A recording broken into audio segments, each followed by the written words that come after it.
Let's get a quick take on the NFL announcing this week that it will fine teams with players who kneel during the national anthem. Controversy and conversations have been looming on this issue since Colin Kaepernick began the demonstration as a statement against police brutality in 2016. Patty Calhoun from Washburn, even Denver Broncos have entered this foray. We saw a story today about the Broncos' own Brandon Marshall and his comments about President Trump's comments about this whole thing. So it's bound to get even bigger. What are your thoughts?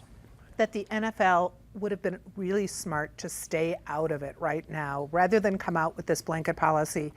You know, Brandon Marshall, when he's saying it's a First Amendment issue, it is off the field. The question is, in your terms of your contract, what do you have to do? This is not the same as being censored, say, at the Denver Post. We're hearing a lot about First Amendment right now, but even so, people should have the right to something like this on free speech. I think the NFL made a big misstep coming out with a blanket policy. Let the owners decide what they want their teammates, their team members to do. David Kopel from the Independence Institute and DU Law School. I've heard some talk about, David, that yes, everyone has a First Amendment right, but when you're at work, those can be curtailed. That your employer can say what can and can't happen there. Legally, is this clean like that? Yes, it can't violate the collective bargaining agreement the players have with the owners. But a court might end up deciding that, but probably this is not something in the collective bargaining agreement. It's more in the operations manual, so the owners can change that. Of course, players have their free speech rights, and the government can't punish them for it.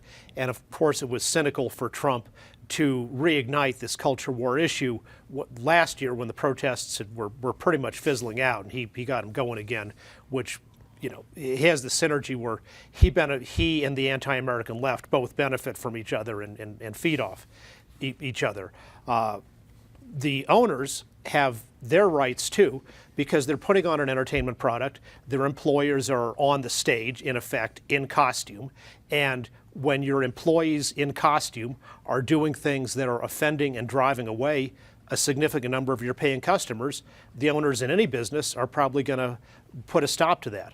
My own view is I don't watch this show for sports. You know, the time we had the beach volleyball tournament was a real fiasco and the viewers hated it.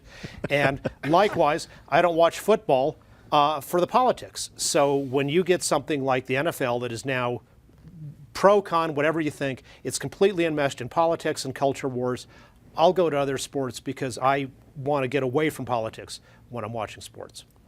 Ericsson, political analyst. Eric, I always love talking about optics with you.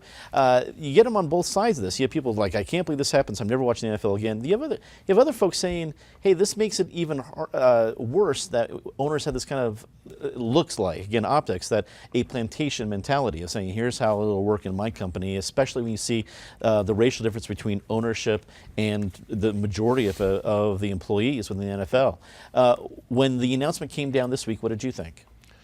I thought, to differ with Patty slightly, I thought it was probably a pretty smart move, not necessarily the right move, but a smart move on the part of the NFL to take it out of the hands of individual owners so that individual owners, I mean, the NFL as a league behind the quote shield exists to somewhat take the individual owners off the hot seat. So individual owners didn't have to decide their own policy team by team. There's now a league policy on this thing. As has been said, the employers, the league, has a right to require certain conduct of its employees, in this case, its players. Just because they have a right to do so doesn't, in my mind, make it right at a different level.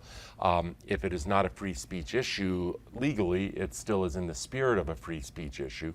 I'm not a fan of kneeling during the protest. I think it signifies a certain level of, well, let's say at a minimum, loss of perspective on what this country offers and what this country provides. But free speech is important not to protect popular speech, it's important to protect unpopular speech. And just because I don't agree with kneeling during the anthem, that doesn't mean somebody else shouldn't have the ability to do it. Even if the NFL is within their legal rights and the players are likely to lose in a court of law. Scott Washburn joins us, president of the Bell Policy Center. It's good to have you back on the panel.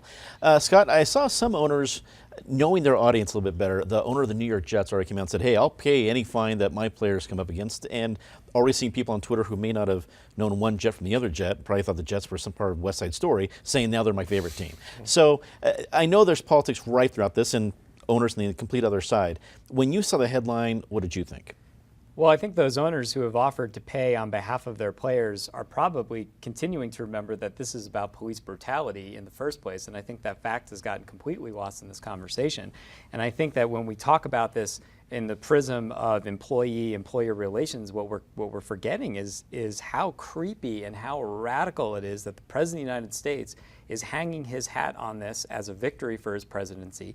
The rhetoric that he's using has gotten so radicalized, talking about, well, maybe these folks don't even belong in the country. I just think we've grown so numb to how radically authoritarian this president is.